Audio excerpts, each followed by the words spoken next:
sweating over here. Okay. This meeting is being recorded. Whew, okay, yes.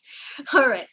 Okay, so just quick recap of the announcements for those of you who missed class today.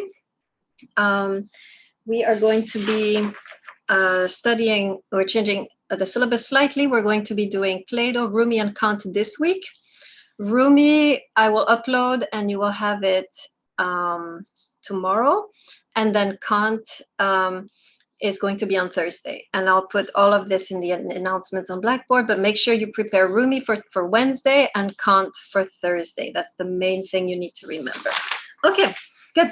All right, Plato, symposium. Okay, so first thing, what I'm gonna do in the first half of this class is look over 3 specific speeches that are in the text, and I'm trying to put them in the chat. So we're going to look at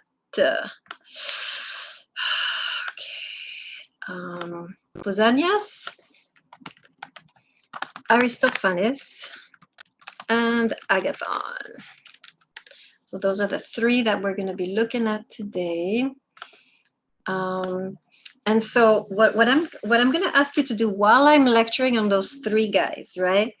There's actually a common denominator for all 3 of these speeches. In other words, they're all sounding very different, but ultimately they're all kind of very similar on a point, which is very problematic, right? We're gonna, first of all, I'm gonna talk about how wonderful they are, what we can learn from them and so forth. But at the end, I'm going to offer a critique. I'm going to show that they actually, all 3 of them have a profound blind spot. They're missing something fundamental when it comes to love, which makes, in effect, their speeches deeply problematic on an ethical level. Actually, we're going to look at that. So as I'm lecturing, I want you to think, okay, what is the common denominator? What is the common denominator? What is the thread that they all share, which is problematic? Okay. All right. So first, let's begin with Pausanias. I'm going to take the text. I'm going to be on page 13. So we start with him. And Pausanias actually distinguishes between 2 kinds of love. Can anyone tell me what they are? What are the 2 kinds of love that Pausanias is saying are different? Filippo, go ahead. Common love and heavenly love. Mm-hmm. Good. Okay, so guys, make sure you write this down, right? Common love and heavenly love.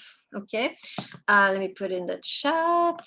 That way you have it. Okay, so we have common love and heavenly love. Okay, now common love. Let's start with common love.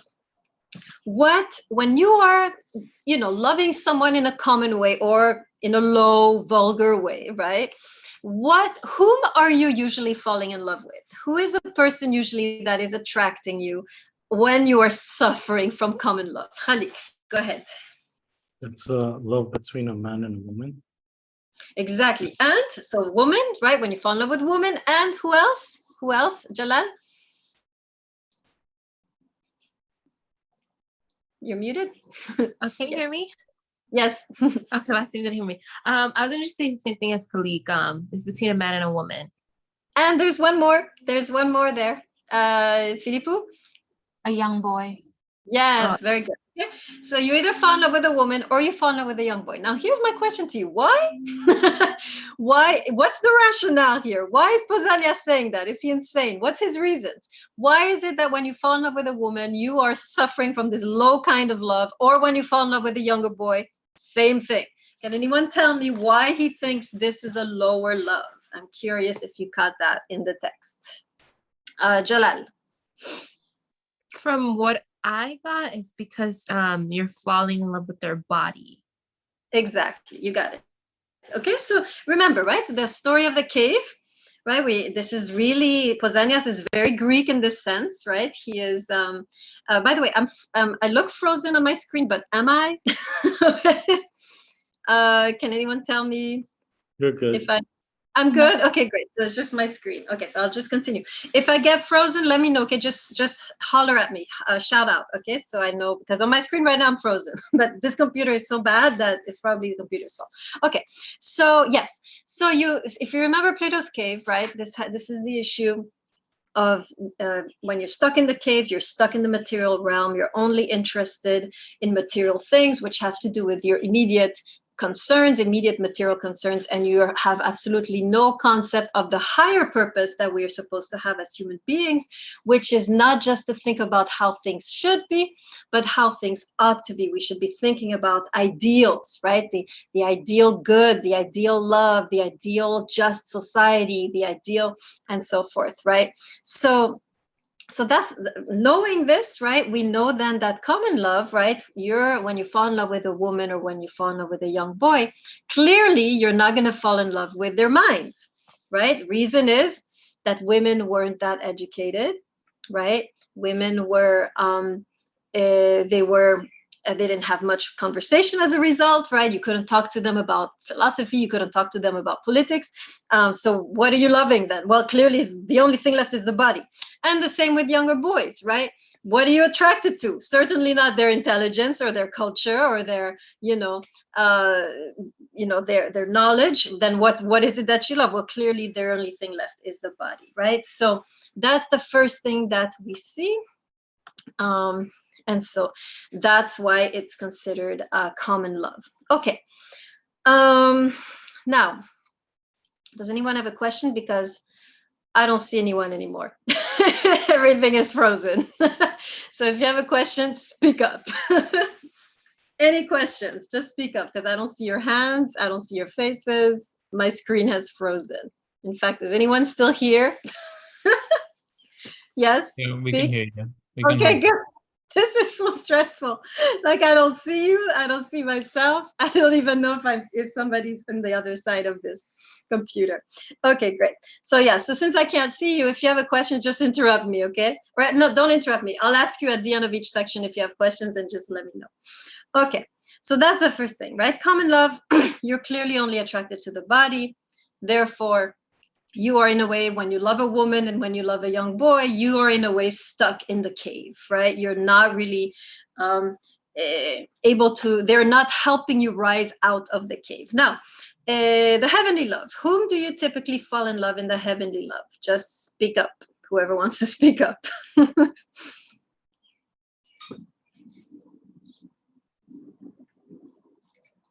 Again, I don't see your hands, so just speak. Older men. Okay, thank you, Filippo. Yes, older man. And why is that a higher love, Filippo? Because they're more educated and there is more to talk about amongst them. So Okay. they're in love with the mind. All right, excellent, right? An older man, even though he's not that great physically, well, at least you get, their knowledge, you get their expertise, you get their wisdom. And so the older man, in a way, is helping you rise out of the cave towards the higher destiny of mankind that we talked about in the allegory of the cave, right? So that's in essence what the text is saying. Obviously, there's a lot to criticize, right? If we are to look at it from our perspective, but at this point, I'm just interested in gleaning the wisdom from this text. So what is it actually that we can learn, right? Just from this text, if we put aside our discomfort at the depiction of women, right? And also our discomfort at the potential pedophilia that is going on. Although, again, I explained in the introduction that these boys were, they were in their late teens. They were probably 18, 19 years old. So they're not kids, right? So that, to help, really understand what's happening. But right, we, in our society, we do things a little differently. But still, we can still learn something. What is it that we can learn? What is it that we can gather? So for this, let's go to page 16. He's going to summarize here, Posanias, why that is the case. So I'm reading on top of page 16. I can't even check if you guys have it because I don't see you, but that's okay. So on page 16, I'm on the third line from the top, right? A fourth line from the top. A bad man in this connection is the lover of the common type, right? So who loves the body rather than the mind. And then he explains why this is a problem, right? He says he is not constant because he loves something that is not constant. That is the problem of common love. If you only fall in love with a body, when the body fades, what is going to happen to your love, right? He says this, right? As soon as the bloom of the body fades, which is what attracted him, right? He flies away and is gone, bringing disgrace on all he said and promised. And now here's the line you underline. But the man who loves goodness of character is constant throughout his life, since he has become united with something that is constant, right? So in other words, when you fall in love with the mind of of your partner, when you fall in love with their spirit, with their mind, with their soul, then you are sure that your love will last, right? Because precisely you are in love with something which will not change, right? That is their spirit, that is their soul. So the bottom line, right, the advice we can glean from this is clearly this, right? When you fall in love, I guess that would be the advice I would get from Pausanias. When you fall in love, make sure you have not only physical chemistry, but also intellectual chemistry or spiritual chemistry, right? You want to make sure you don't have just physical chemistry, but also that you can have a good conversation, that you can have a good laugh, right? That person is someone that you enjoy being with, even if they're not there in person, right? So that would be the idea here, some of the advice we can get from our first speech, our first discourse from Pausanias. Okay, so that is the good part. I hope you're trying to find the blind spot, right? We're gonna move to Aristophanes. So before I do that, any questions on Pausanias? Just speak up, because I can't see you. Okay. All right, moving on to Aristophanes. And this is where we are going to find actually the guidebook, right? How shall I put it? Yeah, a guide. This could be translated a guide to finding your soulmate, right? This is something that I mentioned in my introduction, my first lecture. I mentioned in this class, we are going to figure out how to recognize the soulmate. And here we have come to this text where Aristophanes is talking about the soulmate. So because I can't see you, I'm not going to ask so many questions. I'm just going to go and answer my own questions, since it's a little hard to go back and forth without seeing you. So I would have asked you, right, to summarize Aristophanes. Well, actually, does anyone want to do that? Does anyone want to summarize the story that Aristophanes tells in his discourse? Just speak up. Is it the story of Zeus? Yes, go on, tell us. You're right. So Aristophanes describes how in ancient times, where the gods, when the gods ruled, humans were connected. They were united as one. So they had two heads, two faces, 4 arms, 4 legs, and as a result, they were more powerful, and the gods feared them and feared the power that they could gain because of this unity. So Zeus split humans into 2, warning them that if they kept misbehaving and doing what they were doing, that he would split them up again, right down, you could say right down the nose or whatever. But point of the story is that when Zeus split humans, they became you could say, they began to yearn, I guess you could say, for one another. They began to yearn for their other halves. So Aristophanes claims that this, symbolizes, or this illustrates, I guess you could say, humans wanting to feel whole and constantly looking for their other half.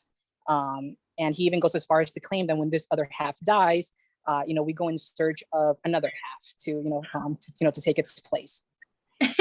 I didn't see that part, but that's good. Thank you. That was Soto, right? That's excellent summary. Good. Even though I can't see, I recognize your voice. Okay, good. All right, very good. Excellent summary, right?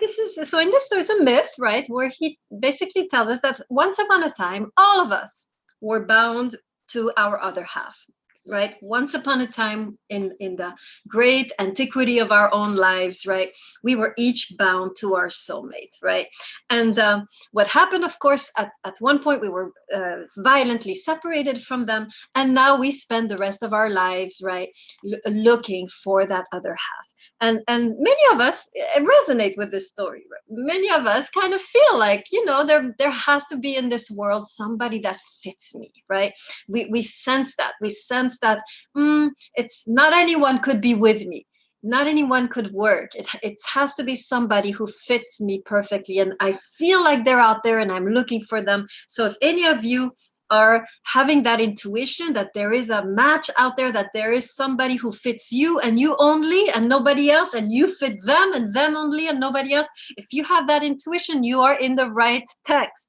This is exactly what Aristophanes is saying.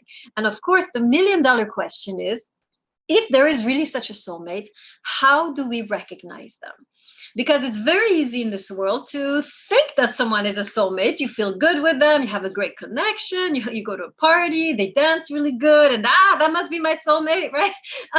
Or they have a great sense of humor, or they're so witty, and you get so captivated by them, and then you date them a little bit, and then it doesn't work. You're like, damn, that couldn't have been my soulmate. That didn't work out, right? And so here you are, trying different, people, hoping as your soulmate, wasting a lot of time because you don't know what they look like. And so finally, this text is going to be a liberation for you, because now the text is going to reveal to us exactly what that soulmate looks like, exactly what we should be looking for. Because once you have this knowledge, then you can just scan the room and be like, not you, not you, not you. Maybe you. You'll be much better at scanning the room and distinguishing who is and who isn't the soulmate. So you will waste less time and perhaps be able to find that soulmate more quickly and not be bound to a relationship, or in a way be imprisoned in a relationship when the soulmate comes along, right? God forbid. You will be free because you have, you know how to discern. So that's the $1 million question. So make sure you write this down, right? The $1 million question here with Aristophanes is, if there is such a thing as a soulmate, what do they look like? I want to know. Okay, so I'm going to go in the text. The answer is kind of subtle, right? It's kind of hidden. It's kind of written between the lines. So what I'm going to do is I'm going to read, and then I'm going to ask whoever wants to pipe up, what do you think the text is saying about what the soulmate looks like? Okay, so hopefully you're ready. I'm going to start reading randomly from page 25 to 27. Just listen. And I'm going to emphasize certain characteristics of the soulmate. And by the time I'm done with the reading, you should be able to piece it together and see quite clearly what the soulmate's supposed to look like. Okay, so here we go. I'm reading on page 25. So some people say that they're shameless, but that it isn't true. It is not out of shamelessness that they do this, but because they're bold, brave, masculine, and they welcome the same qualities in others, right? As you're looking for your soulmate, you're always welcoming their shared natural character. When a lover meets that very person who is his other half, he is overwhelmed. Moving on to 26. Love is the name for the desire and pursuit of wholeness. We become close to loved ones that are really our own. The soulmate, what is it? It is to find a loved one who naturally fits your own character, who is naturally close to us, and who restores us to our original nature. Okay, I've read a little bit. Can anyone pipe up and tell me, based on what I read, are you able to piece it together and tell me what the soulmate looks like? Who has figured it out? Yes, Multani. I don't know if it's accurate or not, but what I got from it is that the soulmate is someone who bring you back to your nature, someone who can you can be comfortable around. So for me, like if I'm not comfortable around someone, my deep Indian accents comes out. I guess if I'm around someone comfortable, I guess I'll be more comfortable talking. I can be myself. I don't have to hide my accent. So that's one of the. Okay, excellent. Yes, thank you, Multani. Oh, by the way, I see your hands when you do the virtual hand. I'm able to see it. I was able to see his, so that's great. Okay, yes, excellent. Soulmate. We have another try. Kogan, tell us, what do you think the soulmate looks like? I think it's just the idea of, instead of opposites attract, likes attract. You have a similar philosophy, similar personality, similar ideas, which also makes sense to having a good relationship of, like, if you're going to want to send your kids to this school and you're going to want to send your kids to that school, that's going to be difficult to live with. They're a vegetarian and you love eating meat. It's difficult. What are you going to have for dinner type of stuff. Excellent. Yes, very good. I'm going to come back to that. Anybody else want to pipe up about the soulmate that you discovered, that they look like? Okay, good. Soulmate is very simple. The soulmate looks exactly like you, right? My soulmate looks like me. Philippe's soulmate looks like her. Delgado's soulmate looks like her. Singh's soulmate looks like him. The soulmate is a mirror reflection of who we are. So what does this mean, right? So Kogan gave a good explanation. I'm going to give a slightly different one, but I like Kogan's explanation, so you can write this down, right? This the soulmate. This is somebody who it's not opposites attract. Is like attracts like. That would be the soulmate. Like attracts like. It's finding someone who shares your values, who shares your culture, who shares your different religion, perhaps, who shares maybe even your social status. The more like they are to you, the more harmonious will be the marriage, right? And this is interesting because the symposium is really seeking harmony, and they will give us a really, really profound advice on how to create harmonious love, which is very different, by the way, from what we've seen in the Song of Songs. That was a very dissonant love. Here we are looking here, the Greeks, unlike the Hebrews, are looking for harmony, not dissonance. So that's first thing we can learn from Kogan. I see a couple more hands. I saw Singh and maybe Delgado. Go ahead. You want to add to the discussion? Yeah, I just wanted to give my point of view to this situation, that as a religious man, like I call myself a religious man, but like I feel like a soulmate is someone who helps you and themselves connect to God, regardless of religion. It could be any religion. When you guys are together, you're like you feel more closer to God. That's what a soulmate is to me. I love that. It's not what they're saying, but that's a really nice definition. They're not quite saying that. According to me. Yeah, it's good. It's a good. I like your definition a lot. Actually, I prefer it to this one, to be honest. Very good. Delgado, did you have a hand up, or did I imagine it? Nobody else? Because I don't see. Oh, it was Josh. Sorry, Josh. Go ahead. It was you. Go ahead. I think it was, as you said, the soulmate looks like yourself, and I think he puts more emphasis on that when he mentions how the women who are lesbians are originally from the woman's half that were split. So they obviously are attracted to people who are similar to them, even in that manner. Yes. And yeah, basically that. Yeah, you're absolutely right. And the emphasis, of course, in this text on same-sex relationships is also part of this philosophy of looking for someone like us. And very different, we notice here, from the Hebrew text, which was, of course, it was a lot of clashes. So very good. So now, okay, so what does it mean? Let me go a little deeper. I think Kogan made a good explanation, but I want to add to this explanation of what the soulmate looks like. What does it mean that they're your mirror image? Here's what I have noticed in this world, or in general. Here's what I am deducing from this text. Before you can find your soulmate, if the soulmate looks like you, before you can find your soulmate, you first need to find yourself. In other words, if you don't know what you look like, you will not be able to recognize the soulmate. In other words, if you don't have a clear sense of yourself, of what are your values, what is your, what are your highest dreams, what are your highest aspirations? Maybe I can rejoin Singh here, right? Singh was saying we need to be already seeking God, right? So you have to really have a strong sense of who you are, what your values are, what your priorities are, what your dreams are, what is your vision for the future. Once you have found yourself, then it will be quite easy to locate the soulmate. The problem with us, why we don't see the soulmate, is that our self is very fluid, right? Oh, I'm going to be this now. Oh, I'll be this. Oh, this person is like that, so I'm going to be like that. Oh, now I've found this person. Now I'm going to be like this. And we constantly switch skins. We constantly change skins like the snake. And then we go from relationship to relationship seeking the soulmate, which we will never find because we don't know who we are. And we have not established a firm sense of self. And so the advice here, I think, which is very profound, is if you want to find your soulmate, find yourself. In other words, cultivate yourself. Bring yourself to the highest level of yourself.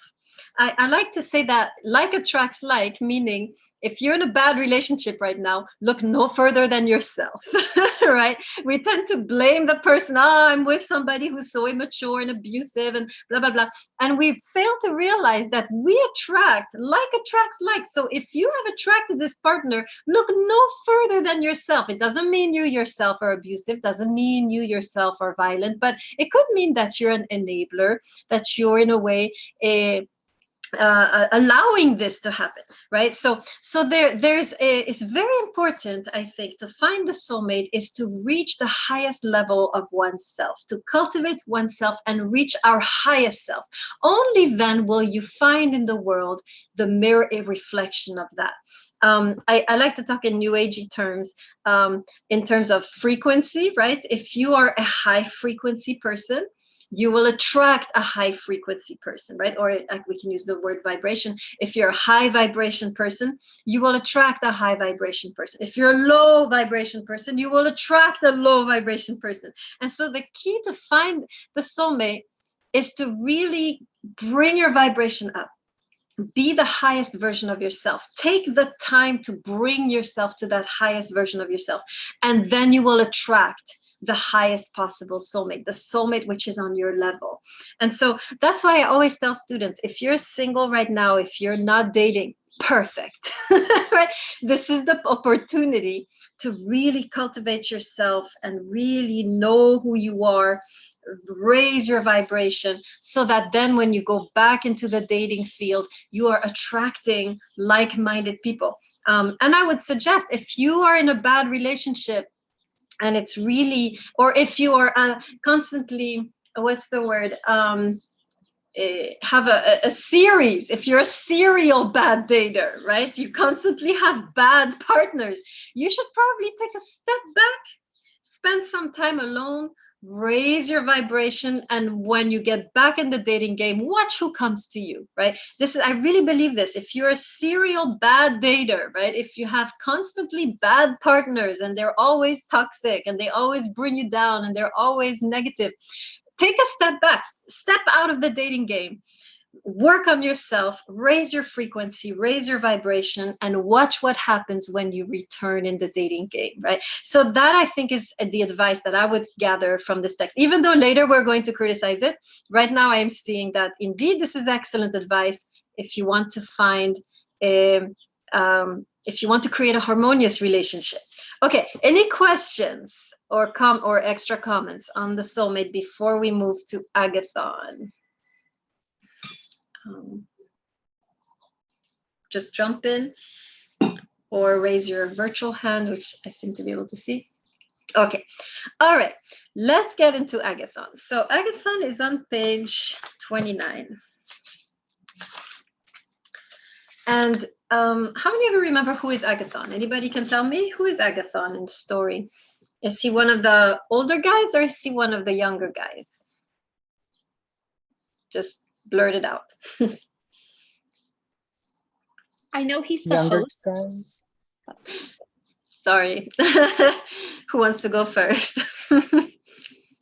Arturo, go. Okay, go ahead. I was going to guess that he's a younger guy. If I remember correctly, Socrates even references how he has youth on the stage and how he embodies youthful wisdom. Yes, very good. Right, agathon is actually, he's the host of the party. He's probably very wealthy. He is one of the younger guys, and he is trying to hook up with an older guy in order to enter the political arena. And of course, this is his opportunity, right, to showcase himself. This is, remember, it's a dating game, right? We are in a dating situation. Everyone is trying to put forth their best selves.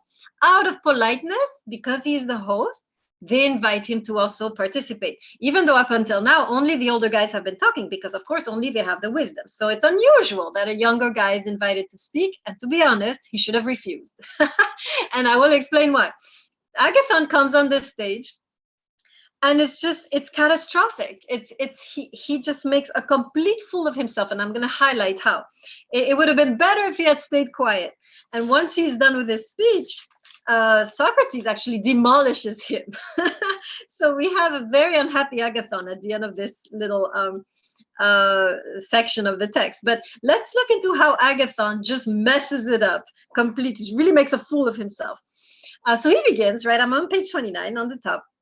He begins by saying, I claim. And already, this is already the wrong way to go about it. I claim. What do you mean you claim? Who do you think you are? Do you have any argument? Do I see any arguments? Do I see any reasons? No, he just goes up there. He's 17 years old with no knowledge and he claims, right? So already we can sense that there's already a certain arrogance here with Agathon, but it gets worse. He then goes on to describe love. And he describes love, fourth line from 29, on the top of 29. He describes love as the youngest of gods. Okay, fair enough. But then he goes on to explain. And he says, love naturally hates old age and keeps his distance from it. Love always associates with the young and is one of them. And then he continues and talks about how love is young, sensitive, soft, beautiful, and so forth. So there's actually two things he does there that really destroys him. Can anyone tell me, as he's describing love as young and beautiful and attractive, first of all, who is he describing as he's describing love? Who is he really describing? That's my first question. And then question number two is, what is the problem with this description? So Kogan, go ahead. First, I think he's describing himself. Yes, excellent. Right? And then go ahead. No, continue. Oh, I was just going to say, yes, right? So first thing we need to jot down is he's not describing love. He's describing himself. Basically what he's saying is, if you want to find love, here I am. I am the one who will give you everything that you've desired in terms of love. So now, what is the problem with his definition of love, Kogan? And then, Georges, I'll get you. That it's very superficial. It's not long lasting. And also, he's dissing all of the older guys at the party also. Exactly. Okay, very good. I'll come back to that. Georges, do you want to add anything? Oh no, I was gonna say the same thing, that his point is very contradicting, considering he's involved an older man himself.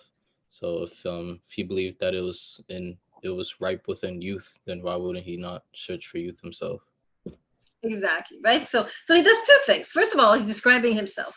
Second of all, what he's really saying is that if you want to find love, that love is young and therefore beautiful, and that love is to be found in the young.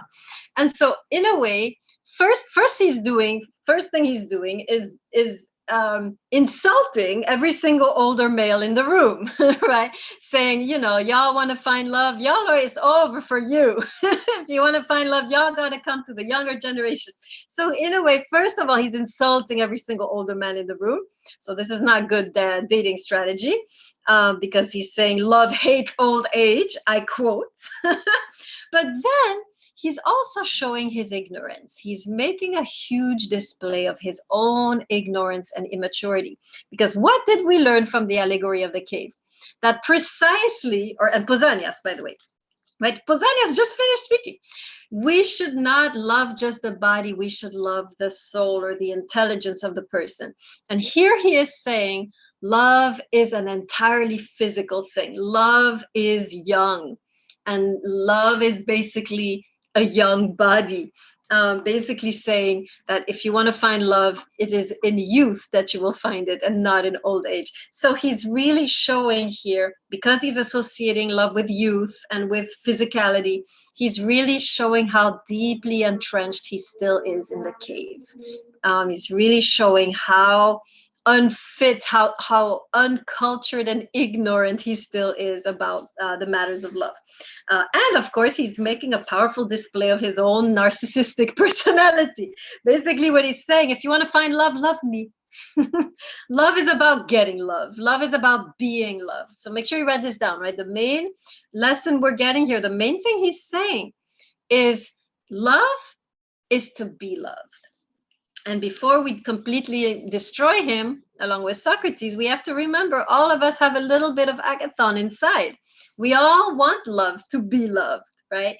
So in a way, we all have a little bit of him inside of us. It's natural to think like that. But it's very, very, in a way, still self-centered. Now, We have seen all three speeches, right? We're about to take the break, but first I want to look into what they have in common. So remember I asked you, try to find the common denominator, the thing that they all have in common, the blind spot, which is deeply problematic. Did anybody find it? Does anybody see the blind spot of all three of these guys? They all have the same blind spot.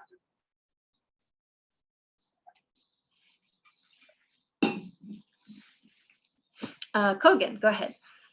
Is it that they're all talking about male with male relationships? So it's part of it, but it's not this. I mean, it's a symptom.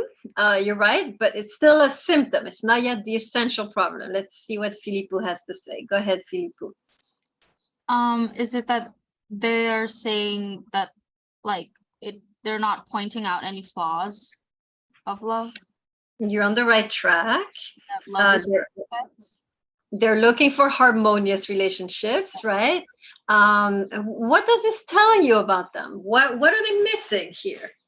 If all they're looking for is harmony or sameness, right? There is no discourse in love. So what do you mean there's no discourse in them? There is no yin and yang. Sorry, I couldn't. I'm so sorry. It's okay, I can't see. Yes, Soto, go ahead. There's no yin and yang. Elaborate a little bit on that, Soto. Sorry, I couldn't. I just got a little too excited. But I was just remembering what we were talking about in Songs of Songs and the Hebrew, idea of love, of how there's this yin and yang. And even when we mentioned, the breaking of the glass in the Jewish weddings, how that's going to be like, the worst time during, that day. Well, there's no, worst here. There's no, okay, the other side of the coin. Yes. Excellent, right? This is what you're a very good observation. All of you kind of saw it. The three of you kind of saw it. The problem with these three speeches is that the other does not exist. It is a quest for sameness. Let me explain, right? You go to Pausanias. What is he looking for? Is he looking for somebody different who will challenge? No, he's looking for someone who will bring him prestige, inspiration. He's looking for someone, if you're looking for an older male, what are you looking for? You're not looking to be challenged. You're looking to be inspired, to be educated, to lift yourself out of the cave. So ultimately, when you're seeking the older male, it's not about the older male at all. It's about what the older male will get you, which is entry into the political arena, which is education, wisdom, tactics, right? So what the love that Pausanias is talking about is a very interested love. You don't really love the older male for him as a person. You love them for what they can bring you, for the entry, for the pass that they get you into the political arena. The love there is about self-edification. Then you go to Aristophanes. What do you see there? The soulmate is like me, a reflection of myself. The soulmate, therefore, should not have anything different. If the soulmate is too different, it's not my soulmate. I'm not made for them. So what happens then when you're dating someone and you have a lot in common and you're almost ready to take the step and all of a sudden you realize, oh my God, they're a Republican and I'm a Democrat. And now you think, oh my God, they voted for Trump and I voted for Hillary, right? And now you're thinking irreconcilable differences. This cannot be my soulmate. So as soon as difference pops in, you start to feel very uneasy and uncomfortable. And all of a sudden you start to cast doubt on whether that person is the one for you. In the context of Aristophanes, they're not, you move on, right? But is that healthy? And finally, Agathon, he fills up the whole he fills up the whole room with himself, right? There's absolutely no room in Agathon for someone beyond himself. It is all about love me. He's trying to magnetize love to himself. It's not about the other. So you guys can all write this down, that the main issue that's missing, the element that's missing, the component that's missing in all three speeches is the dimension of the other. What if the other doesn't elevate you? What if the other sometimes starts to bring you down? What if, right, what happens? Does that mean they're not for you? What if the other starts, what if your partner starts to show some differences? What if you guys start to clash on things? What if a dissonance starts to arise in the relationship? Does that mean they're not for you? And finally, what about when your partner stops being the source of everything you wanted? right? What about when they start to not give you what you want in the relationship all the time, right? Does that mean they're not the one for you? So we have here, in my view, a blind spot in terms of there is no room in the three speeches for difference, for conflict, for dissonance, for moments of crisis, right? For the troubles that occur in the relationship where you might be pulled down and so forth. So the emphasis here is on harmony, right? Unlike the Song of Songs, which was the opposite. The Song of Songs emphasizes dissonance, conflict, otherness, difference. And that, you can write this down, is the main difference between Hebrew thought and Greek thought. Hebrew thought loves conflict, loves dissonance, loves difference. Greek thought loves sameness and harmony, and harmony and sameness and like-mindedness. This is really, so these are really two paths. And in a way, I would invite you to choose, right? Which one are you? You can take either one. Do you enjoy a good challenge in a loving relationship? Then take the Hebrew path. Do you want something harmonious and stable and calm? Then I would suggest you take the Greek path. But neither one is superior to the other. Both are simply different ways of loving. And this is actually very freeing, because I know there's two types of people. There's people who look for trouble in relationships, who seek a partner who is a challenge, who is going to make things difficult for them. And then there's people who seek harmony in relationships. And both are criticizing the other. But no, what we're learning from studying Song of Songs and from studying Plato is that there are simply two paths, two different types of relationships, and both can be beautiful and sacred. And in a way, if you're the type of person who wants a challenge, who wants to clash, who enjoys conflict, and who wants to grow, then choose the Hebrew path. And if you're a person who is more wise and more prudent and you want something harmonious that is stable, then you would be advised to choose the Greek path.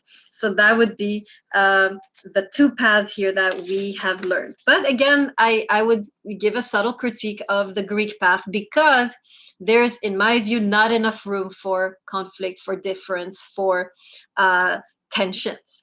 I tend to lean more into the Hebrew philosophy on this point. Okay, any last points before we take a break?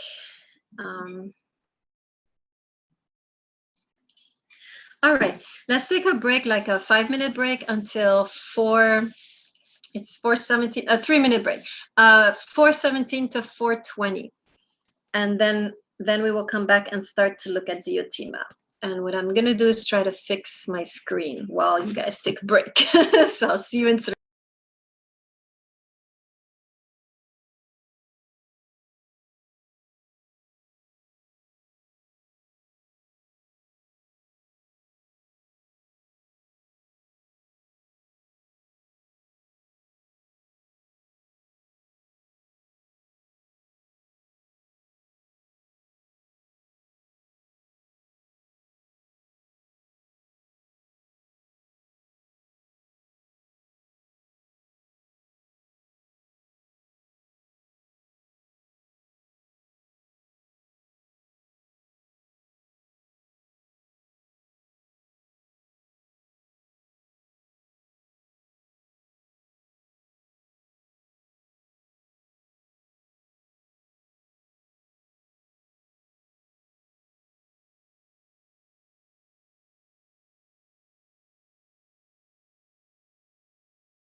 Okay, everyone, please come back.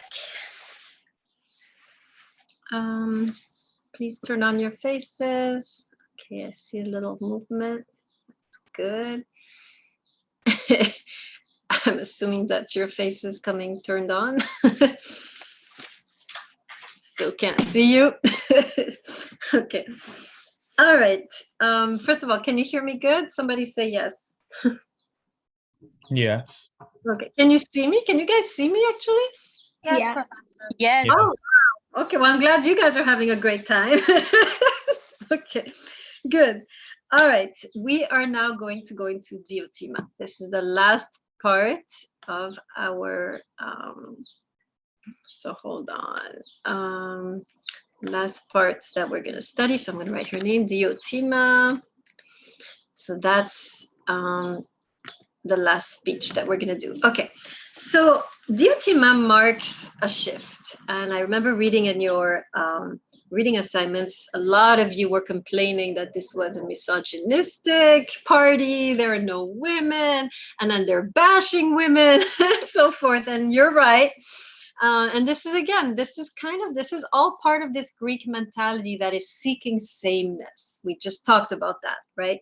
We just talked about how, unlike the Hebrew mentality, which is seeking otherness, which is kind of after conflict, after difference, and dissonance, the Greek mindset is seeking sameness. And so it's normal that they would be emphasizing same-sex relationships because that is the ultimate mirror image, right? So it's very much in tune with the philosophy of the Greek mindset. The emphasis on same-sex relationships goes along with a worldview that was reigning at the time of Greece, which is really, we are looking for the mirror image. We are looking for sameness. We are cultivating harmony, not dissonance. Okay, so this is why it's so unusual, right? Knowing, given the Greek culture of sameness, of cultivating harmony, it is very unusual that at this point of the drinking party, Socrates brings up the name of Diotima. And we know two things about her, which is very important. Number one, she's a woman, so that's unusual in itself. Number two, she's not Greek. And we know what Greeks thought of anyone who was not Greek. They would call them actually barbarians. Anybody who was not Greek was considered a savage in the Greek culture. They considered themselves the only civilized entity in the ancient world. So it is highly unusual that Socrates would bring to the table this foreign woman. And so this should tell us that we are about to have a shift in the discussion. That is what this is saying. The fact that this woman has arrived on the scene who is not a Greek, who is a foreigner, we know now that the discourse is going to change. We know now that there's going to be a turning point in the way that love is defined. And so as I was reading the text, I became very hopeful. I'm like, oh, a woman, okay, this is great. That means that we're going to be studying a completely different perspective. This is going to bring something new to the table. And at first, it does look like that, right?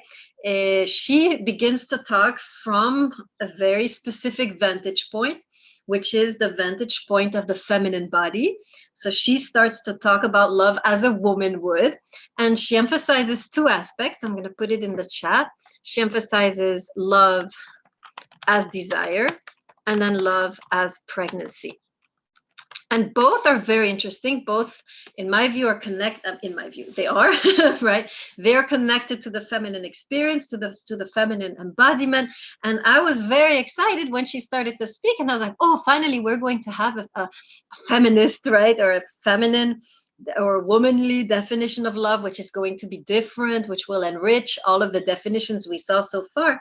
And so I was excited, but then little by little, as Socrates is speaking, right, he's her mouthpiece, I notice how little by little it looks like he's actually starting to hijack her speech to make her say what he wants to say. I don't know if any of you noticed that, but it moves very quickly from the female experience, from the embodiment of her experience, into something very abstract, right? So make sure you write this down, that it looks very, very quickly like Socrates is hijacking Diotima's speech. And I'll explain again why, right? She starts talking and starts from her feminine experience, from her embodied, from her woman's body, but very, very quickly you get to the definition of love as the love of wisdom. It becomes very abstract. She starts out by talking about love of people and the fruitfulness of love that is engendered in the female body. And she talks about the feminine desire for a partner. She's talking about embodied love. She's talking about her experience as a woman, but little by little, as Socrates continues to talk, it becomes more and more abstract, more and more philosophical, until ultimately for Socrates, the highest love is not the fruitfulness of the body, is not the love of another human being, is the love of wisdom. Okay, so hopefully you caught that, right? That in a way Socrates kind of starts out with Diotima, but it really ends with Socrates. So in a way, that's why I'm saying that in my view, he seems to be hijacking Diotima's speech and making her say things that actually he's just speaking now. It's not even her anymore. He has taken over. So what I want to do in the next few minutes with you guys, we have about a half hour, is actually go back and give Diotima a voice. This is unusual. We are going to rewrite the text together. We are going to rewrite the text and we are going to think together, what would she have said if Socrates had not mansplained? Let me read, this is an expression in the feminist I'm sure you know it. Mansplain is like, did it come out? Did you guys see? Yeah, right. If Socrates had not come and taken over and interrupted her, or I guess man-interrupted, that's another expression that you have, right, in feminist circles. So what I want to do together for the next half hour is reconstitute Diotima's discourse. What would she have said if she had been allowed to speak and if Socrates hadn't taken over? Okay, are we all ready? Hopefully. Okay, so let's start first with love as desire. I want to stop there and I want us to think about that. What does it mean? So first of all, she defines desire, right? Can anybody remember the definition of desire? What do you usually desire? Can anybody remember that definition? What are we attracted to when we desire? In other words, let me ask it more precisely. Do we desire what we have? Or do we desire what we do not have? Who can answer? We desire what we don't have. Very good, right? So desire is always moving beyond who we are into something that we are not, right? Let me write this down. So desire is moving beyond who we are or what we have towards something beyond ourselves, beyond what we have. In other words, it becomes very clear that for Diotima, love is a movement outside of the self. And that is very important because we've seen this before. Where? Where have we seen this? Love is a movement outside of oneself. Which text did we study where we saw love as a movement outside of the self, as a movement beyond the self, as a movement beyond one's comfort zone towards something beyond ourselves? Where did we see this? Which text did we study where we see this very strongly? The Song of Songs. Exactly, right? So here Diotima is strangely close to the Song of Songs. She's strangely close to Hebraic thought when she's saying love is not like, like is attracted to like. Love is opposites attract, right? That would be Diotima's take, right? So Diotima is not saying like the others, right? Like attracts like. That's what the others are saying. She's saying opposites attract. That's her spiel. That's her view. So for Diotima, love is always going to be a movement beyond yourself, moving beyond your comfort zone. To some love, in a way, is always going to be a kind of exile for Diotima. It's always going to bring you beyond what you're comfortable with. So tell me, this kind of love, what is inevitably going to happen as you're moving towards somebody who's radically different, who doesn't have what you have, who is not what you are? What is going to happen? We've seen this in the Song of Songs. What are some of the results, consequences of such a love? of such a love as desire. There's a lot of conflicts. Yes, right. We saw this with the Song of Songs. A lot of conflict, misunderstanding, not the same timing, not the same rhythm. They're not living in the same temporality. They're constantly fighting, right? So Diotima in a way is saying desire is inevitably going to bring exile, the expulsion from the comfort zone, and alienation. She's saying in a way that alienation is a natural component of love. If you're in a relationship and there are moments where you don't feel too comfortable anymore, where there's conflict and there is dissonance, and this is the moment, by the way, where we are tempted to leave. Right, this is the moment when you've been doing well, it's been harmonious, you have the same friends and the same interests and everything's going well, you have the same values, and all of a sudden there's a point of contention, and now you guys are fighting all the time over this, and you're clashing, and now you're thinking to yourself, like Aristophanes would, right? This is probably not the right person. We can't be fighting like this all the time. This must be the wrong person. Diotima is telling us love is, because it is desire, because it is movement outside of ourselves, will inevitably look like this. We should never panic. In other words, when love starts to feel like an exile, we should never panic when love starts to feel like a big misunderstanding or a big chronic fight. She's saying, actually, this is good. This is a sign when you're fighting, when there's conflict. This is a sign that you're entering into the space of otherness. As long as you're in harmony, there's no other. As long as you're at peace, you're both like twins. And Diotima is saying, as soon as you start to enter the zone of conflict, you are actually entering also the zone of otherness. And this, she says, is very powerful and good. And so we should never feel bad about conflict, because conflict, let me write this down, is always a sign that we have entered the dimension of otherness, that we have entered dimension of otherness. In other words, we are now moving beyond ourselves. We are now growing. We are now evolving. We are now, so conflict, of course, shouldn't stay at conflict. We shouldn't be constantly fighting, but certainly conflict is a dimension, is a sign that that growth needs to happen. Conflict is the sign that evolution needs to happen in the couple. It's never good in itself. It's just a sign that here's a possibility for us to grow. Here's a possibility for us to expand. Here's a possibility for me and you to create a new world, which is not just my world and your world, but our world. Are you following? Let me write this down, right? Conflict indicates possibility, right? Conflict, I wish I could say everything I just said. Conflict is sign that, oh God, what did I say? It was good, it was good. Let me say it all again so you can write it down, because if I write it down, I'm gonna lose it. Basically, conflict is a sign that you've entered. It is a sign that growth is necessary. There, I got it. It came back. Conflict is a sign that growth, evolution, expansion is necessary, right?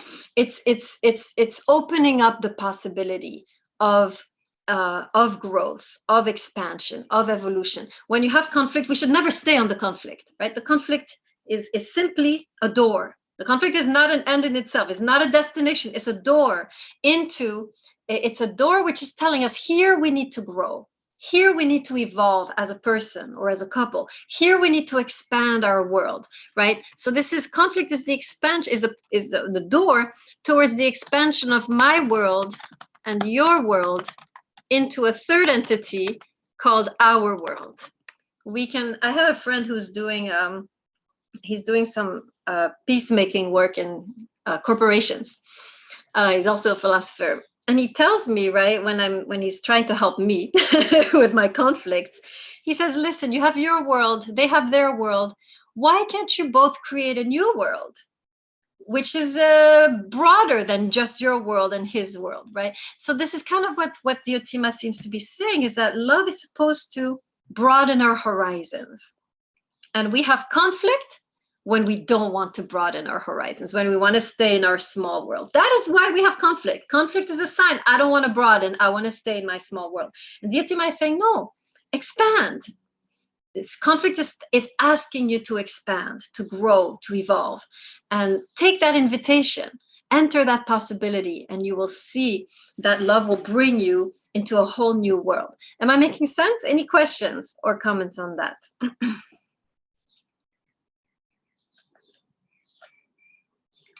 Okay. Now, speaking of expansion, let's go to the second one, which is love as a pregnancy. And here I'm going to rely on you a little bit. So here, Diotima is talking about the fruit of love as being a pregnancy, as being, or love in a way as being experienced as a pregnancy, or the ultimate experience of love is pregnancy.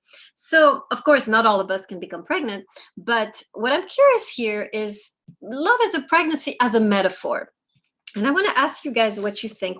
How do you think that love in many ways, that the love journey, right, in many ways looks like a pregnancy? So that's the question. How does the love journey look like a pregnancy? So meaning that we can all experience this pregnancy as we enter the journey of love. So let's hear you a little bit on this. Well, first of all, let's talk about pregnancy. How many of you, well, I can't see you, but I guess I'll ask, how many of you know someone who's been pregnant or have been pregnant? Would you say the experience is positive or negative? Is it easy? Is it hard? Let me hear a little bit of witness here on pregnancy, and then we'll talk about how love looks like that. So just jump in or raise your virtual hand.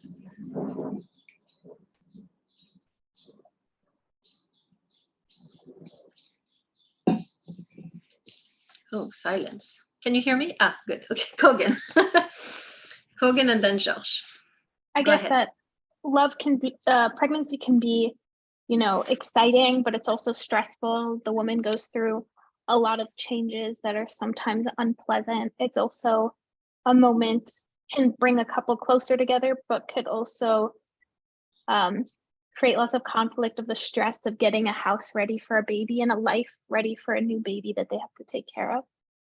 Okay, excellent, right? So first thing you mentioned that I want to stop on a little bit before I get to Georges is the woman goes through a lot of changes. In other words, who she was is not who she will be after that pregnancy. Her body will change. Her hormones will change.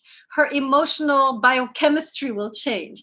Her connection to her husband or partner will change. Her connection to her friends will change. Her connection to her career and to her dreams will change. So first thing we realize, the woman who is pregnant has to shed who she used to be. That is inevitable. And this is why you have so much depression in pregnancy, I believe. So much depression during pregnancy, because this is a kind of a death of the old self. The woman inevitably has to let go of the old self. So let me write this down. First thing we learn, right, in pregnancy, the woman has to let go of the old self. She has to let go of her old body, of her old emotions, of her relationships, the way she was in relationship with her partner. Or maybe sometimes she has to let go of her dreams, and so forth. So there's definitely pregnancy, yeah, it gives life, but it's a kind of death, right? The woman, in a way, part of her has to die. Okay, so before I go to Georges, what does this tell us about love, Kogan? What I just said.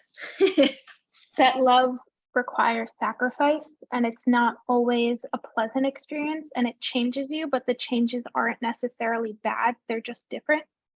Okay, very good, right? If we're not ready to leave behind the old self, to forfeit some of the things we used to have or we used to be, if we're not ready, we cannot get into this beautiful, expansive world that pregnancy, that love as pregnancy is promising us. So very often we want to stay who we are. We want to keep our old habits.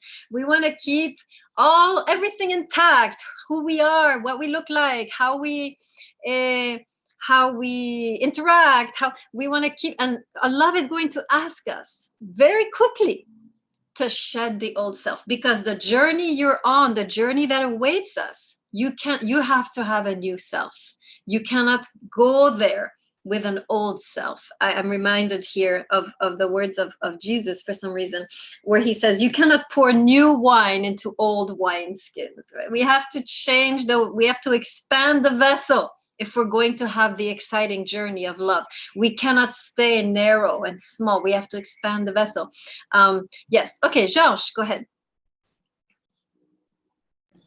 Oh, I was just gonna agree with basically what she said as well. It's definitely a very um emotionally, like, it's full of a lot of up and downs for women, especially for those women, like you said, they have to shut their own selves because especially for women today who are very their presence in a lot of professional fields are increasing. So, I know it's kind of, they feel like it's unfair that, they probably feel like they'd be great mothers, but they probably feel like they'd also be great leaders as well.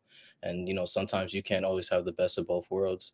It's probably definitely also true in politics, such a field as that, or in probably even in fields where, you have to do business, or, fields where you have to be very consistent. And, motherhood is very taxing on you both mentally and physically. So, it doesn't, you can't always afford to, in that sense, have your cake and eat it too. So it's very frustrating for them. And it's definitely full of emotional up and downs. There's hormones and stuff. And I remember it's definitely it tests the relationship as well, to be able to stick through it, to be able to stay there and endure, I want to say. Even, it's like a storm passing by, because, with pregnant women, there's going to be some storms.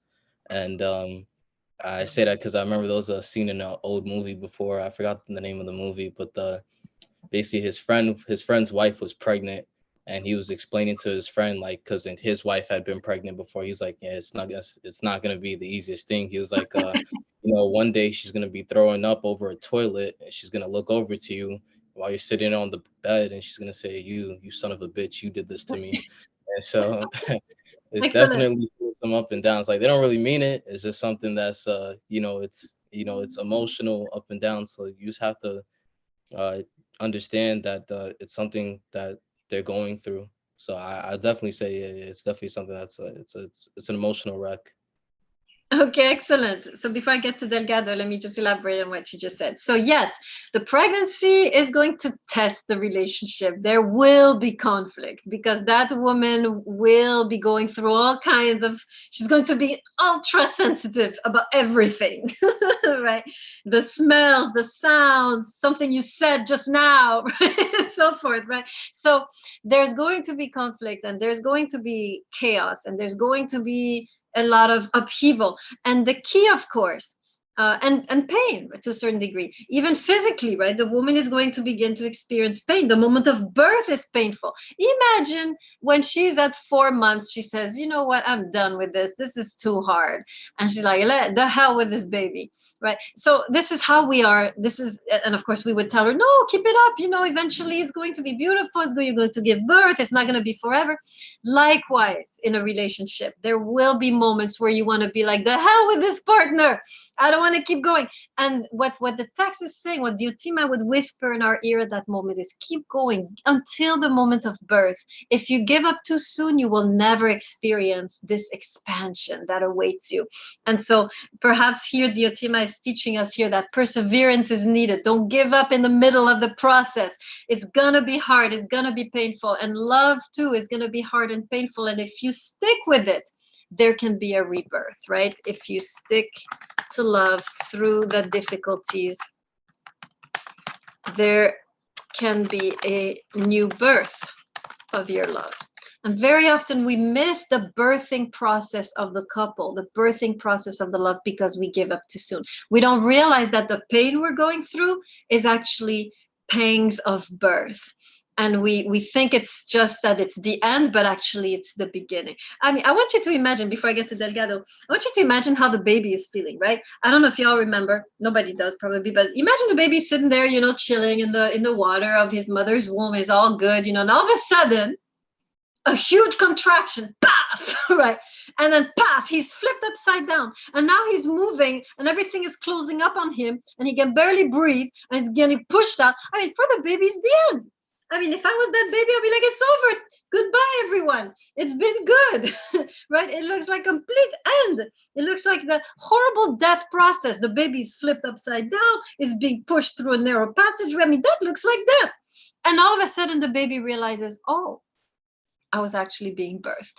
And so, very often in our relationships, when everything looks like it's over, when everything looks like it's the end, and you're being squeezed through the tunnel of death, all of a sudden, if you stay in the process, if you just stay, you can realize that actually what felt like death was actually a rebirth. Anytime your relationship starts to feel like a dead end, like it's over, like there is no way out, actually that is the beginning of its birth. And that's what pregnancy teaches us, right? So thank you. Very good, Georges. Delgado, did you want to say something? I saw your hand earlier. Yes, I do. I have a kid. He's a 4-year-old, so I understand everything you guys said. And one of the things that I wanted to add is that you can also feel loneliness, even though you have a new child, but because of the pressure of society that they expect you to be the greatest mom and they expect you to forget your dreams and your goals and all this stuff, you feel very lonely because not everybody will understand what you're going through. It's not only emotional, it's also physically. And yeah, people say, yeah, but it's normal, your body changed. And yeah, you have a kid. Not everybody have the chance to have a kid, but even though it sounds great, it sounds like like an experience of a higher love, not just like a regular love with a partner.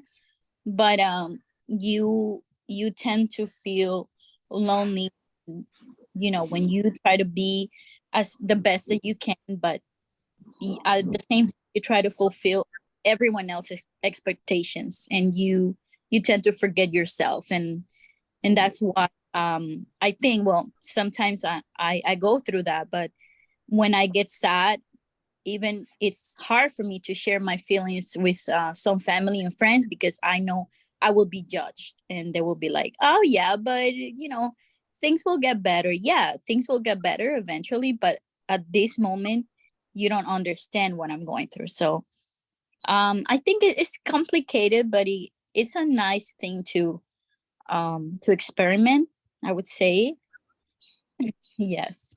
Very good, thank you. So excellent, right? We're going back to oh God, what was I don't see anybody's. Oh yeah, Georges. To the point of Georges, I think that what you said fits in what he's saying, right? There is an element not just of pain, of crisis, of difficulty, but of loneliness. And it's true that very often in relationships, we are in a relationship, and it's we are in a pain point, and nobody around us really understands, right? And then we start to get all kinds of advice. And we'll talk about this, by the way, when we talk about hope with Kierkegaard. The way that and also with Rumi, when we talk about the vision of love, very often what people see is not what we see, and what people think is not what we think. We are in the experience. And the text here is maybe inviting us to trust our experience and not listen too much to what other people are saying, right? There's an experience in a way that has to be lived on our own. And we have to, in a way, go through this experience on our own. And sometimes we have to shut out a little bit the words of the other people so we can truly experience this.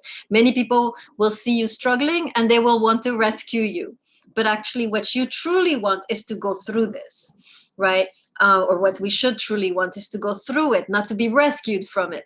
So thank you, Delgado. Very good. Real life experience.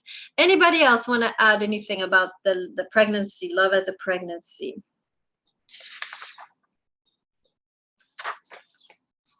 Okay, good. All right, let's summarize everything a little bit. So hopefully we were able to give a little space for Diotima to express herself. We saw many connections between Diotima and the Song of Songs. It's interesting. And we saw how subversive she is with regards to the rest of the male audience, right? The male audience is focused on harmony, on a kind of sameness in relationship, like attracts like, and Diotima is kind of shifting the tone of the discourse, right? So I think your test question is to contrast Diotima with the three speeches. When you do it, you can put all the speeches together under the common denominator and then show how Diotima is contrasting. There are many ways you can answer that question now based on what we talked about. Okay, so so tomorrow you will be doing some solitary work with Rumi. I'll put up all the videos tonight, and I'll put all the work on Blackboard so you can see what to do. And then I want you to prepare for Thursday Immanuel Kant, and that's who we'll be doing on Thursday. And then you'll have your test on Saturday on only Song of Songs and Plato. That's the only two you're doing for the test. Okay, any last questions or comments before we conclude today? All right, I'm gonna stop the recording. Cloud recording. Wait, I have one question. Yeah.